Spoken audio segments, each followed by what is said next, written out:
everyone, in today's video I'll show you guys how you can move a search bar to the top of your screen on iPhone. Welcome back to our channel AppleWiz. So let's dive right into it. So in here you can simply open your Safari, and on your Safari you can see your search bar is on the bottom.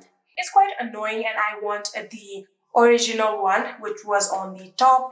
So if you want that, you'll have to now go to your settings, and on your settings here you'll have to scroll all the way down and then tap on apps. After doing that, now you can manually search for Safari in here, or you can simply tap on the search bar right here and simply type for Safari. So here you can see Safari, tap on it, and now we are on the settings of our Safari. So if you scroll down a bit, you can get tabs right here. So currently you can see it is tab bar selected.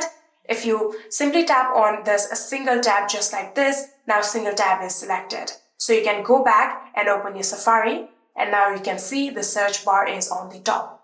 And yeah, that is it. This is how you can move your search bar from the bottom to the top of your iPhone. I hope this video was helpful to you guys. If it was, please do not forget to hit that subscribe button and like our video. Thank you so much for watching. See you in the next.